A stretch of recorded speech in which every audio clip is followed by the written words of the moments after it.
Tell us about how the team are going to manage without you. Life does go on, and a massive week ahead this week for them. Yeah, they're managing without me okay. No, I mean, the big week. But this stage of the season, the club are where they want to be, where they need to be. Still in all competitions, in good, strong positions, with a lot of work to do. And this is the month now, setting yourself up for those hopeful final games where you can win trophies.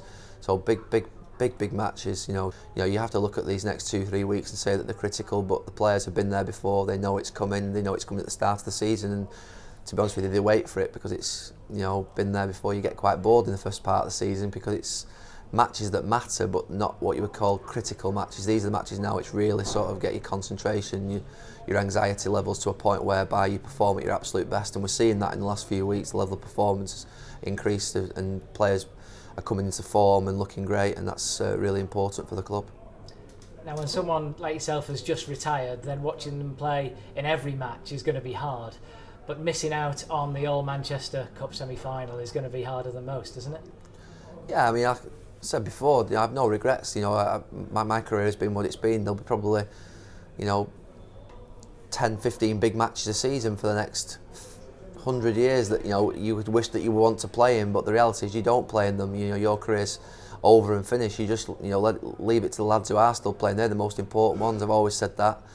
Players come and go all the time. There's better players than me that have played for this club who've left, and now the club goes on its conveyor belt of players going through a fantastic football club, and we're all there to serve the club when we play for them. But tell us about the excitement ahead of that game, not just as a former Manchester United player, but as a big Manchester United fan as well. This is going to be massive for this city, isn't it? It is going to be big. It is, it's massive, it's a huge game. Semi-final of the FA Cup's always big anyway.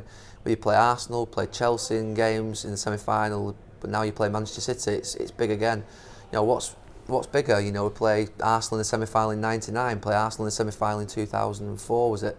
They're massive matches as well. You've got to remember that we've played in big matches like that before as a club.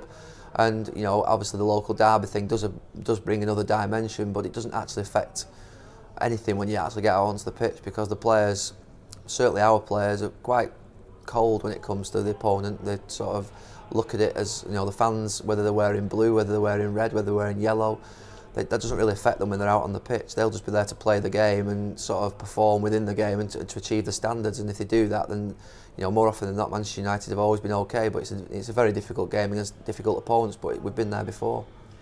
But is there that extra element, if you like, of trying to stop the balance of power in the city from shifting? Because we saw that with the League Cup semi-finals last year, and how important it was to both sets of fans as much as the players, really, and trying to stop Manchester City becoming the dominant force in this town.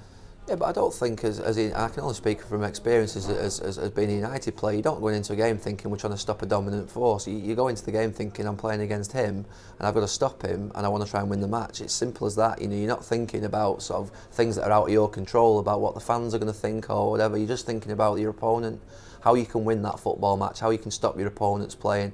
Really simple things, because if you start clogging your mind up with some of the things that you're talking about, you'll get yourself in a right mess.